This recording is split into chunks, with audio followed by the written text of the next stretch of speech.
Hello friends, welcome back to my channel. മനുഷ്യൻ ചെന്നായിയായിട്ട് മാറുന്ന ഒത്തിരി ഫാൻറ്റസി സ്റ്റോറീസ് നമ്മൾ കേട്ടിട്ടുണ്ട് അല്ലേ? അങ്ങനെ ഒരു മനുഷ്യ ചെന്നായിയുടെ കഥ പറയുന്ന ഒരു മൂവിയാണ് ഞാൻ ഇന്ന് എക്സ്പ്ലനേഷൻ ചെയ്യാൻ പോകുന്നത്. അപ്പോൾ നമുക്ക് മൂവിയിലേക്ക് കടന്നാലോ? സിനിമയുടെ തുടക്കത്തിൽ തന്നെ കാണുന്നത് ഒരു കാടും ആ ഒരു കാട്ടിലെ ഒരു ഗുഹയുമാണ്. ആ ഗുഹയ്ക്കുള്ളിൽ ഒരാൾ തൻ്റെ മകൾക്ക് ആട്ടിൻകുട്ടിയുടെയും ചെന്നായിയുടെയും കഥ പറഞ്ഞു കൊടുക്കുന്നു. ആ സമയത്ത് ഗുഹയ്ക്ക് വെളിയിൽ എന്തോ ഒരു ശബ്ദം കേട്ട് അയാൾ പോയി നോക്കുകയാണ്. പെട്ടെന്നൊരു ചെന്നായ വന്ന് അയാളെ ആക്രമിച്ച് കൊന്നുകളഞ്ഞു. അങ്ങനെ ആ സീൻ അവിടെ കട്ടായിട്ട് വർഷങ്ങൾക്ക് ശേഷമുള്ള കാര്യങ്ങളാണ് പിന്നീട് കാണിക്കുന്നത്. ഇവനാണ് നമ്മുടെ കഥയിലെ നായകനായിട്ടുള്ള ഭാസ്കർ ശർമ്മ. അവൻ ജോലി ചെയ്യുന്നത് വലിയൊരു കോർപ്പറേറ്റ് കമ്പനിയിലാണ്. അങ്ങനെ അവൻ്റെ ബോസ് ഇപ്പോൾ അവനൊരു വലിയ വർക്ക് ഏൽപ്പിക്കുന്നു. നോർത്ത് ഈസ്റ്റ് ഭാഗത്തായിട്ട് ഒരു വലിയ കാടുണ്ട്. അത് വെട്ടിത്തെളിച്ച് ഒരു റോഡ് കൊണ്ടുവരണം. ഈ ഒരു വർക്ക് അവൻ ഏറ്റെടുത്ത് അരുണാചൽ പ്രദേശിലേക്ക് പോകാൻ തയ്യാറെടുക്കുകയാണ്. കാരണം അവിടെയാണ് ഈ ഒരു വർക്ക് അവന് ചെയ്യേണ്ടത്. ആ സീൻ അവിടെ കട്ടായിട്ട് ഭാസ്കറിന്റെ താമസിക്കുന്ന വീടാണ് കാണിക്കുന്നത്. അവനും അവന്റെ കസിനായിട്ടുള്ള ജനാർദ്ദനനും കൂടിയിട്ടാണ് അവിടെ താമസിക്കുന്നത്. അങ്ങനെ അവനെയും കൂട്ടിയാണ് ഭാസ്കർ അരുണാചൽ പ്രദേശിലേക്ക് പോകുന്നത്. അവരവിടെ എത്തുമ്പോൾ തന്നെ ഇവരെ കൂട്ടിക്കൊണ്ടു പോകാനായിട്ട് ജോമിൻ എന്നൊരാൾ വരുന്നുണ്ട്. ഇയാളുടെ കൂടെ ഇവർക്കായിട്ട് ഒരുക്കിയിട്ടുള്ള വീട്ടിലേക്ക് പോവാണ്. രാത്രിയിലാണ് ഇവർ ആ ഒരു താമസ സ്ഥലത്തേക്ക് എത്തുന്നത്. അകത്തേക്ക് കയറുമ്പോൾ തന്നെ അവിടെ എന്തോ ഒന്ന് തൂങ്ങിക്കിടക്കുന്നത് ഭാസ്കർ കാണുകയാണ്. ലൈറ്റ് ഇട്ട് നോക്കിയപ്പോഴാണ് മനസ്സിലായത് അതൊരു വവ്വാലാണ്. ആ ഒരു വവ്വാല് ആ മുറിയുടെ അങ്ങോട്ട് പറക്കുന്നു, ഇങ്ങോട്ട് പറക്കുന്നു, അവിടെ മൊത്തം അങ്ങനെ പറക്കുകയാണ്. ആ വവ്വാലാകട്ടെ പുറത്തേക്ക് പറക്കുമ്പോൾ നമുക്കൊരു വവ്വാല് കൂട്ടത്തെ തന്നെ അവിടെ കാണാൻ സാധിക്കും. അത് മാത്രമല്ല, ആ ഒരു വവ്വാലിനെ കൂടാതെ ഒരു ചെന്നായ കൂടി ആ ഒരു വീട് നോക്കി അങ്ങനെ നിൽക്കുന്നത് കാണാൻ സാധിക്കും. ഇപ്പോൾ പിറ്റേ ദിവസമായിട്ടുണ്ട്. പാണ്ഡ എന്ന് പറയുന്ന ഓഫീസർ അവിടേക്ക് വരുന്നുണ്ട് ഭാസ്കറിനെ കൂട്ടിക്കൊണ്ടു പോകാനായിട്ട്. അങ്ങനെ ആ ഒരു പ്രദേശത്തെ പ്രധാനപ്പെട്ട ചില ഓഫീസേഴ്സിനെ ഒക്കെ വിളിച്ചു വരുത്തി ഭാസ്കർ ഇപ്പോൾ ഒരു മീറ്റിംഗ് പോലെ സംഘടിപ്പിക്കുകയാണ്. അവൻ അവരോടായിട്ട് പറയുന്നുണ്ട്, ഇവിടെ കൂടിയാണ് റോഡ് വരാനായി പോകുന്നത്. ഇത് കേൾക്കുന്ന അവരിലെ ഒരാൾ പറയുന്നു, കാട് വെട്ടി നശിപ്പിച്ച് നമുക്കൊരു റോഡ് ഉണ്ടാക്കണോ? കാടിനെ ചുറ്റി ഒരു റോഡ് ഉണ്ടാക്കിയാൽ പോരെ എന്ന്. ഇത് കേൾക്കുന്ന ഭാസ്കർ പറയുന്നുണ്ട്, നിങ്ങൾ പറഞ്ഞ ഈ ഒരു കാര്യവും പോസിബിൾ ആണ്. പക്ഷേ അതിനൊരു ചെറിയ പ്രശ്നമുണ്ട്. ഇതിനു വേണ്ടിയിട്ട് ഗവൺമെൻറ് നമുക്ക് അനുവദിച്ച കാശ് തികയില്ല. നിങ്ങൾ പറഞ്ഞതുപോലെ ചെയ്യണമെന്നുണ്ടെങ്കിൽ നമ്മളുടെ കയ്യിൽ നിന്നും കാശ് ഇറക്കേണ്ടതായിട്ട് വരും. മറിച്ച് ഞാൻ പറഞ്ഞതുപോലെ ചെയ്താൽ ഗവൺമെൻറ് അനുവദിച്ച കാശിൽ നിന്നും ഒരു ഭാഗം നമ്മുടെ പോക്കറ്റിലിരിക്കും. 10 കാശ് കയ്യിൽ കിട്ടുമെന്ന് ഉറപ്പായപ്പോൾ ഓഫീസേഴ്സിനെല്ലാം തന്നെ അവൻ്റെ ആ ഒരു തീരുമാനം ശരിവെക്കേണ്ടതായിട്ട് വരുന്നു. അങ്ങനെ ഇപ്പോൾ ആ ഒരു മീറ്റിംഗ് ഒക്കെ കഴിഞ്ഞ് തിരിച്ചു പോയിക്കൊണ്ടിരിക്കുമ്പോൾ പാണ്ഡ ഒരു കാര്യം പറയുന്നുണ്ട്. ഇത്രയും കാലം ഇവിടെ ഒരു റോഡ് വരാതിരുന്നതിൻ്റെ പിറകിൽ കാശിൻ്റെ കുറവ്, ആ ഒരു കാരണം കൂടാതെ മറ്റൊരു കാരണം കൂടിയുണ്ട്. അതെന്താണ് എന്ന് അവൻ ചോദിക്കുമ്പോൾ പാണ്ഡ പറയുന്നുണ്ട്, അത് ഒരു വൈറസ് ആണെന്ന്. അവരങ്ങനെ പോയിക്കൊണ്ടിരിക്കുമ്പോൾ തന്നെ ഒരു മലമ്പാമ്പ് അവർക്ക് എതിരെയായിട്ട് വരികയാണ്. ഇത് കണ്ട ഭാസ്കറിന് ആകെ കലിപ്പ് കയറുന്നു. ഇവറ്റകളൊക്കെ എന്തിനാണ് നമ്മൾ പോകുന്ന വഴിയെ വരുന്നത്? അതിൻ്റെ മേത്തൂടെ അങ്ങ് കാറ് കയറ്റിയേരെ. ഇത് കേട്ട ഉടനെ ഫോറസ്റ്റ് ഓഫീസർ ആയിട്ടുള്ള പാണ്ഡ പറയുന്നുണ്ട്, അരുത്, അങ്ങനെ ഒരിക്കലും ചെയ്യരുത്. അവർ നമ്മളുടെ സ്ഥലത്തേക്ക് വന്നതല്ല, മറിച്ച് നമ്മളാണ് അവരുടെ ആ ഒരു സ്ഥലത്തേക്ക് വന്നിരിക്കുന്നത്. അതിനുശേഷം പറയുന്നുണ്ട്, പിന്നെ ഞാനിവിടെ ഇറങ്ങുകയാണ്. എൻ്റെ വീട്ടിലേക്ക് ഇനി കുറച്ച് ദൂരമേ ഉള്ളൂ, ഞാൻ നടന്നു പോയിക്കൊള്ളാം. പാണ്ഡ അങ്ങനെ പോയി കഴിയുമ്പോൾ അവരവിടെ 2 പശുക്കളെ കാണുകയാണ്. ഈ പശുക്കളെ കണ്ട പാടെ ഭാസ്കറും അവൻ്റെ കസിനായിട്ടുള്ള ജനാർദ്ദനനും അതിനെ കളിയാക്കാനായി തുടങ്ങും. ഇത് കേട്ട പാടെ പോയ പാണ്ഡ തിരിച്ചു വന്നിട്ട് അവരോടായി പറയുന്നുണ്ട്, അരുത്, അതിനെ ഒരിക്കലും കളിയാക്കരുത് എന്ന്. ഭാസ്കറിനൊക്കെ വല്ലാതെ ആവുന്നുണ്ട്. ഇയാൾ എന്തിനാണ് ഇങ്ങനെയൊക്കെ സീനുണ്ടാക്കുന്നതെന്ന് ആലോചിച്ചിട്ട്. അതെന്തേലുമൊക്കെ ആവട്ടെ എന്ന് കരുതിയിട്ട് അവർ വീണ്ടും യാത്ര തുടരുകയാണ്. ഇപ്പോൾ അത്യാവശ്യം രാത്രിയൊക്കെ ആയിട്ടുണ്ട്. അവരെങ്ങനെ പോയിക്കൊണ്ടിരിക്കുമ്പോൾ പെട്ടെന്ന് അവരുടെ കാറിൻ്റെ മുന്നിലേക്ക് നേരത്തെ കണ്ട 2 പശുക്കളിൽ ഒരു പശു വന്ന് നിൽക്കുകയാണ്. അങ്ങനെ അവരുടെ കാറും ആക്സിഡൻ്റ് ആവുന്നു. അവർ പുറത്തിറങ്ങി ആ ഒരു പശുവിനെ നോക്കി അങ്ങനെ നിൽക്കുകയാണ്. ആ സമയം ഭാസ്കറിന് ഒരു കോള് വരുന്നുണ്ട്. അവൻ അങ്ങനെ നിൽക്കുമ്പോൾ അവിടെ കുറച്ചു മാറി ഒരു ചെന്നായി അവൻ കാണുന്നു. പെട്ടെന്ന് അവൻ്റെ കാല് സ്ലിപ്പായിട്ട് അവൻ താഴേക്കും വീഴുന്നുണ്ട്. ചെന്നായി അവനെ ഇട്ട് അങ്ങ് ഓടിക്കുകയാണ്. അവൻ്റെ ഈ ഒരു അലർച്ച കേട്ട് ജനാർദ്ദനനും ജോമിനും അലർച്ച കേൾക്കുന്ന ഭാഗത്തേക്ക് പോകുന്നു. ഭാസ്കർ പേടിച്ച് ഒരു മരത്തിലേക്ക് കയറുന്നുണ്ട്. പക്ഷെ ആ ഒരു മരം എന്ന് പറഞ്ഞാൽ ഒടിഞ്ഞു വീഴാറായിട്ടുള്ളൊരു മരമായിരുന്നു. അതുകൊണ്ട് തന്നെ അവൻ്റെ ആ ഒരു ഭാരം കൊണ്ട് അതിങ്ങനെ വീഴാനായും പോകുന്നു.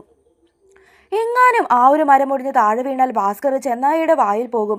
അവൻ അങ്ങനെ ആ മരത്തിൽ ശക്തിയായി പിടിച്ചിരിക്കുകയാണ്. പക്ഷെ അതിങ്ങനെ ചാഞ്ഞു വന്നതുകൊണ്ട് ആ ചെന്നായിക്ക് അവനെ കടിക്കാൻ കിട്ടുന്നു. ആ സമയത്താണ് ജോമിനും ജനാർദ്ദനനും കൂടിയിട്ട് അവിടേക്ക് എത്തിയത്. ഒരു കല്ലെടുത്ത് എറിഞ്ഞ് ആ ഒരു ചെന്നായിയെ അവർ ഓടിച്ചു. പക്ഷേ ഭാസ്കറിന് ചെന്നായിയുടെ ഒരു നല്ല കടി തന്നെയാണ് കിട്ടിയത്. ആ കടിച്ച ഭാഗത്തെ മാംസം തന്നെ പോയി. അങ്ങനെ ഇപ്പോൾ അവനെ കാറിൽ കയറ്റി കൊണ്ടുപോവാണ്. എന്നെ ഏതെങ്കിലും ഹോസ്പിറ്റലിൽ കൊണ്ടുപോയെന്ന് പറയുന്നുണ്ട് അവൻ. എന്നാൽ ജോമൻ പറയുന്നുണ്ട്, ഇപ്പോൾ ഹോസ്പിറ്റലിൽ പോയാൽ ഈ ഒരു കാട്ടിൽ ചെന്നായി ഉണ്ടെന്ന് എല്ലാവരും അറിയും. ശേഷം റോഡ് ഇവിടെ പണിയാൻ സാധിക്കാതെ വരും. അതുകൊണ്ട് നമുക്ക് ഇവനെ ഒരു മൃഗാശുപത്രിയിൽ കൊണ്ടുപോകാമെന്ന് പറയുകയാണ്. അങ്ങനെ മൃഗാശുപത്രിയിൽ എത്തിയ പാടെ അവിടുത്തെ ഡോക്ടർ വെളിയിലേക്ക് വരുന്നുണ്ട്. ആ ഡോക്ടറാണ് നമ്മുടെ ഇതിലെ ഹീറോയിനായിട്ടുള്ള അനിക. അവൾ ഇവനെ കണ്ടപാടെ പറയുന്നുണ്ട്, ഞാനൊരു മൃഗ ഡോക്ടറാണ്, പിന്നെ എങ്ങനെയാണ് ഞാനിവനെ ചികിത്സിക്കുന്നത്? എൻ്റെ ഡോക്ടറെ, അതൊന്നും ഒരു പ്രശ്നമേ അല്ല. ഇവന് ചെന്നായയുടെ ഒരു നല്ല കടി തന്നെയാണ് കിട്ടിയത്. അതുകൊണ്ട് ഇവനെ എങ്ങനെയെങ്കിലും ഒന്ന് ചികിത്സിക്കണമെന്ന് അവർ പറയുന്നു. അനിക ഒരുവിധം അവൻ്റെ മുറിവ് ഡ്രസ്സൊക്കെ ചെയ്ത് കൊടുക്കുന്നുണ്ട്. അങ്ങനെ പിറ്റേ ദിവസം ഭാസ്കർ ഉറക്കം എഴുന്നേൽക്കുകയാണ്. ആ സമയം അവൻ്റെ ദേഹത്തുമൊക്കെ എന്തൊക്കെയോ ചേഞ്ചസ് വന്നതായിട്ട് അവന് തന്നെ തോന്നുന്നു. അവൻ്റെ പല്ല് പതിവില് നീണ്ടിരിക്കുന്നതായും നല്ല മൂർച്ചയുള്ളതായും അവന് തോന്നാൻ തുടങ്ങുന്നുണ്ട്. മാത്രമല്ല അവൻ്റെ ബോഡി നല്ല സ്ട്രോങ് ആയതുപോലെ അവന് തോന്നുന്നു. എന്തായാലും നന്നായി, ബോഡിയൊക്കെ ശരിക്കും വന്നല്ലോ. പക്ഷേ ഇതെങ്ങനെ ഒരു ഒറ്റ രാത്രി കൊണ്ട് സംഭവിച്ചു എന്നൊക്കെ അവനിങ്ങനെ കണ്ണാടിയുടെ മുന്നിലിരുന്ന് ആലോചിച്ചുകൊണ്ടിരിക്കുകയാണ്. അതിനൊക്കെ ശേഷം ഇവന് ഈ ഒരു കാട്ടിൽ താമസിക്കുന്ന ആളുകളെ മീറ്റ് ചെയ്യാനായിട്ട് പോകുന്നുണ്ട്.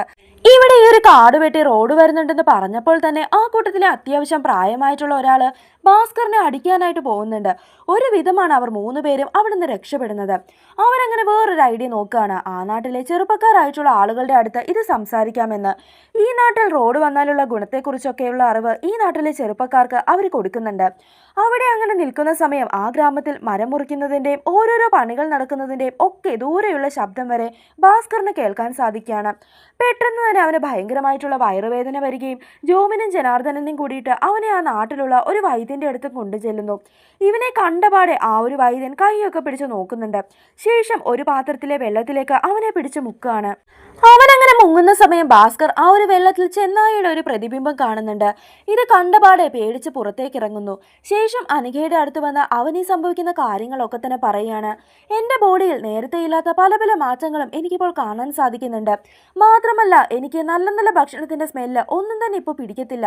ഈ ചീഞ്ഞളഞ്ഞ ഭക്ഷണത്തിൻ്റെ സ്മെല്ലുണ്ടല്ലോ, അതാണ് എനിക്ക് പിടിക്കുന്നത്. എന്താണ് എനിക്ക് സംഭവിക്കുന്നത്? നീ ഒരു ഡോക്ടറല്ലേ, ഇതിനെപ്പറ്റിയൊക്കെ നിനക്ക് അറിയാമായിരിക്കുമല്ലോ. ഇനി അറിയത്തില്ല എങ്കിൽ എന്നെ നിന്റെ പരിചയത്തിലുള്ള ഏതെങ്കിലും ഒരു ഹോസ്പിറ്റലിൽ കൊണ്ടുപോവോ എന്ന് അവൻ ചോദിക്കുന്നുണ്ട്. അനിക പറയുന്നു, നീ ഇപ്പോൾ ഒരു ഹോസ്പിറ്റലിൽ പോവാതെ ഇരിക്കുന്നതാണ് നല്ലത്. നീ ഒരു ഹോസ്പിറ്റലിൽ പോയാൽ ഈ നാട്ടുകാർ നിന്റെ ഈ അവസ്ഥയെക്കുറിച്ച് അറിയും. അതറിഞ്ഞു കഴിഞ്ഞാൽ അവരെങ്ങനെ പ്രതികരിക്കും എന്ന് പറയാൻ പറ്റില്ല. ചിലപ്പോൾ നിന്നെ ജീവനോടെ ചുട്ടരിച്ചെന്ന് തന്നെ വരാം. ഞാനിപ്പോൾ ഒരു മരുന്ന് നിനക്ക് തരാം, തൽക്കാലം നീ അത് കഴിക്ക്. പിന്നെ ഒരു കാര്യം, ഈ മരുന്ന് കഴിക്കുമ്പോൾ നീ യാതൊരു തരത്തിലുള്ള ലഹരി പദാർത്ഥങ്ങളും ഉപയോഗിക്കാൻ പാടില്ല. അതൊക്കെ ഞാൻ ശ്രദ്ധിച്ചോളാം എന്ന് പറഞ്ഞിട്ട് ഭാസ്കർ ഇപ്പോൾ മരുന്ന് വാങ്ങി കഴിച്ച് അവിടെ നിന്നും പോവാണ്. അതിനുശേഷം ഈവനിങ് അവനൊരു പാർട്ടി അറ്റൻഡ് ചെയ്യാൻ പോകുന്നുണ്ട്. ആ പാർട്ടി അടിച്ചു പൊളിക്കുന്നതിൻ്റെ ഇടയിൽ അവനിപ്പോൾ മരുന്ന് കഴിച്ച കാര്യം തന്നെ മറന്നു പോകുന്നു.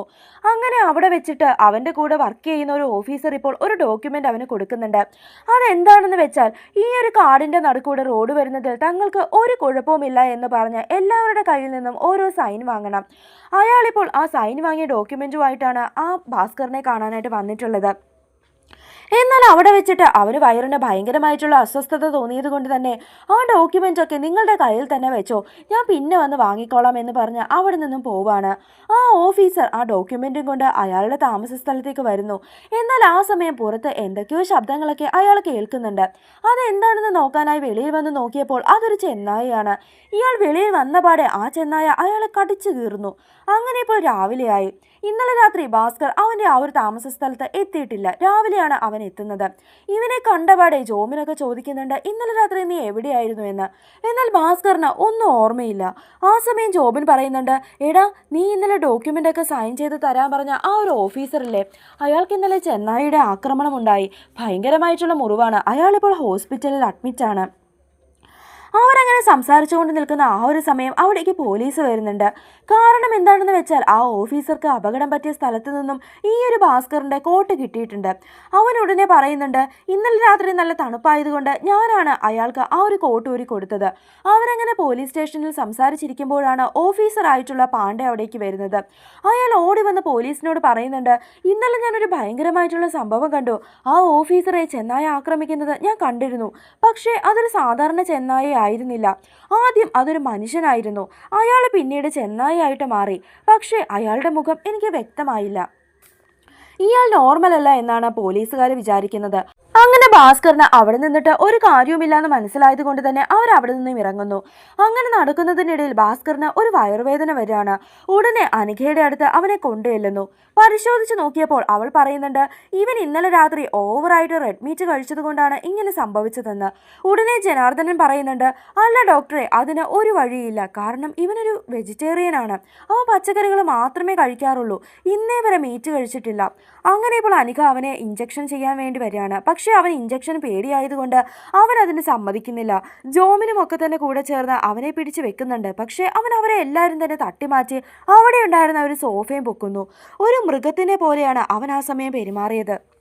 അവൻ്റെ ഇങ്ങനെ ഒരു മാറ്റം കണ്ട് അവരെല്ലാവരും തന്നെ പേടിച്ചങ്ങനെ നിൽക്കും. അവൻ അങ്ങനെ ഒരുവിധം ശാന്തമായി കഴിയുമ്പോൾ അവനോട് ചോദിക്കുന്നുണ്ട്, നീ ഞങ്ങളറിയാതെ ഇന്നലെ നോൺ വെജ് വല്ലതും കഴിച്ചിരുന്നോ എന്ന്. ഇല്ലടാ, ഞാൻ മീറ്റ് ഇന്നേ വരെ കഴിച്ചിട്ടേ ഇല്ല എന്നാണ് അവൻ പറയുന്നത്. ഇവനിങ്ങനെ കൺഫേം ആയിട്ട് പറയുന്നത് കൊണ്ട് തന്നെ ഒരു ലാബിൽ ടെസ്റ്റിന് അയക്കാമെന്ന് അവർ തീരുമാനിക്കുന്നു. എന്നാൽ ആ ഒരു ടെസ്റ്റ് റിസൾട്ട് വന്നപ്പോൾ ഭാസ്കർ ഉൾപ്പെടെ ഷോക്കാവുന്നു. കാരണം അവൻ ചിക്കനോ ബീഫോ ഒന്നുമല്ല കഴിച്ചിരിക്കുന്നത്, മനുഷ്യന്റെ ഇറച്ചിയാണ്.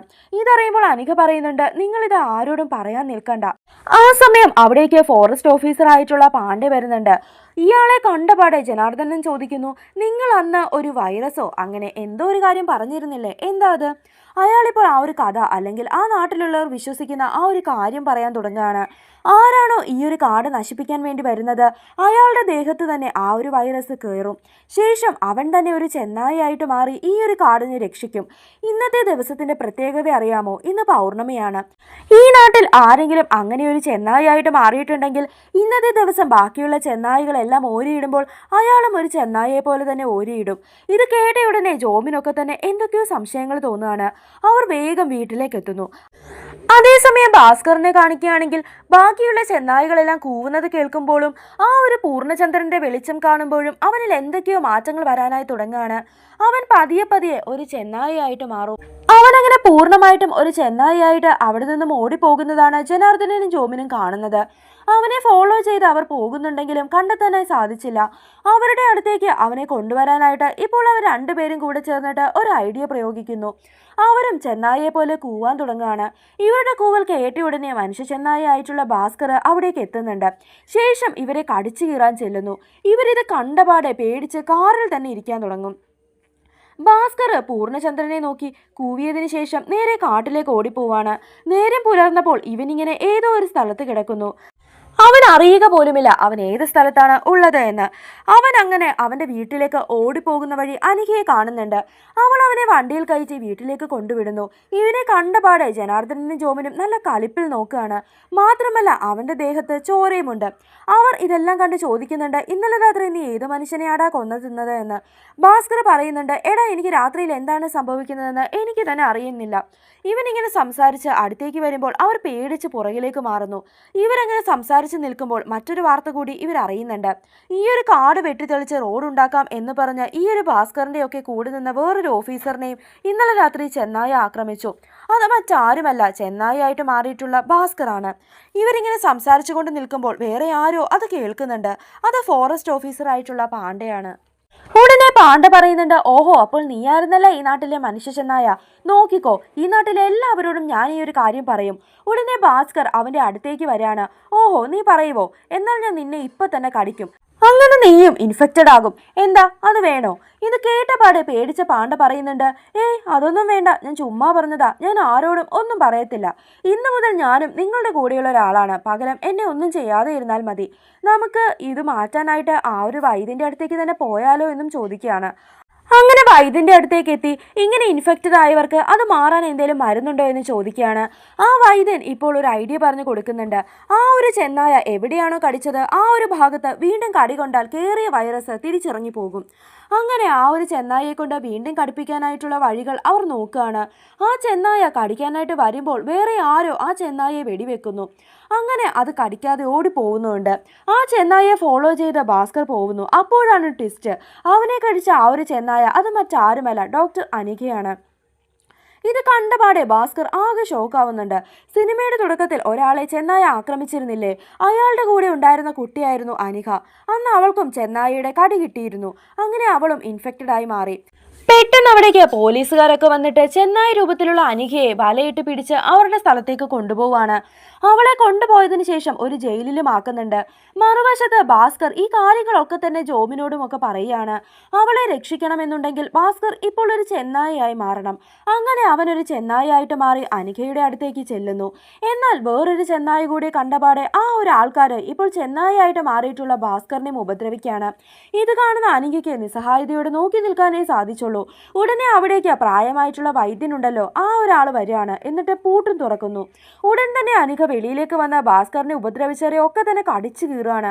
അതിനൊക്കെ ശേഷം ആ ഒരു വൈദ്യനും അതേപോലെ തന്നെ നാട്ടുകാരും ഈ രണ്ട് ചെന്നായ്ക്കളുടെ മുന്നിൽ കൈ കൂപ്പി അങ്ങനെ നിൽക്കുന്നു. കാരണം ഇവർക്കറിയാം ഈ ഒരു കാടിനെ രക്ഷിക്കാൻ പോകുന്നത് പോലീസുകാരോ അല്ലെങ്കിൽ ഈ ഒരു ഫോറസ്റ്റുകാരോ ഒന്നുമല്ല, ഈ ചെന്നായ്ക്കളാണെന്ന്. അങ്ങനെ അവിടെ നിന്നും ചെന്നായ്ക്കളായി മാറിയിട്ടുള്ള ഭാസ്കറും അനികയും കാട്ടിലേക്ക് അങ്ങനെ നടന്നു പോവുകയാണ്. ഇപ്പോൾ ഇവർക്കിടയിൽ ഒരു പ്രണയമുണ്ട്. അവരങ്ങനെ ഒരു മലയിലേക്കും ചെല്ലുന്നു. എന്നാൽ അവിടെ വെച്ച് ചെന്നായിയായിട്ട് മാറിയിട്ടുള്ള അനികയ്ക്ക് വയ്യാതാവാണ്. നേരത്തെ ഉണ്ടായ ആ ഒരു ഫൈറ്റിൽ അവൾക്ക് നന്നായി തന്നെ പരിക്ക് പറ്റിയിട്ടുണ്ട്. അവളങ്ങനെ മരിച്ച താഴേക്ക് വീഴുന്നു. ഭാസ്കറിന് ഒന്നും ചെയ്യാനും സാധിച്ചില്ല. അങ്ങനെ കുറച്ച് നാളുകളൊക്കെ കഴിഞ്ഞു. ഈ ഒരു നാട്ടിലേക്ക് ഒരു ഉഗ്രൻ റോഡ് തന്നെ വന്നിട്ടുണ്ട്. അത് കാട് വെട്ടി തെളിച്ചല്ല, കാടിന് ചുറ്റുമായിട്ടാണ്. എല്ലാം ഭംഗിയായി തന്നെ നടന്നു. പക്ഷെ രാത്രിയായാൽ ഭാസ്കറിനെ തുറന്നു വിടാൻ സാധിക്കില്ലല്ലോ, കാരണം അവനൊരു ചെന്നായിയായിട്ട് മാറും. അവൻ ഒരു ചെന്നായിയായിട്ട് മാറി ജനാർദ്ദനന്റെ ഒക്കെ നേരെ ചാടുന്നത് കാണിച്ചുകൊണ്ട് ഈ ഒരു മൂവി ഇവിടെ അവസാനിക്കുന്നു. ഈ ഒരു മൂവി എങ്ങനെയുണ്ടായിരുന്നു? എൻ്റെ ഈ ഒരു എക്സ്പ്ലനേഷനെ പറ്റിയുള്ള നിങ്ങളുടെ അഭിപ്രായം അത് എന്ത് തന്നെയായാലും ഒന്ന് കമൻറ്റ് ബോക്സിൽ രേഖപ്പെടുത്തുക. എൻ്റെ ഈ ഒരു എക്സ്പ്ലനേഷൻ ഇഷ്ടപ്പെട്ടാൽ ലൈക്കും ഷെയറും ചെയ്യാൻ മറക്കരുതേ. അപ്പോൾ അടുത്തൊരു വീഡിയോയിൽ കാണാം. Bye bye.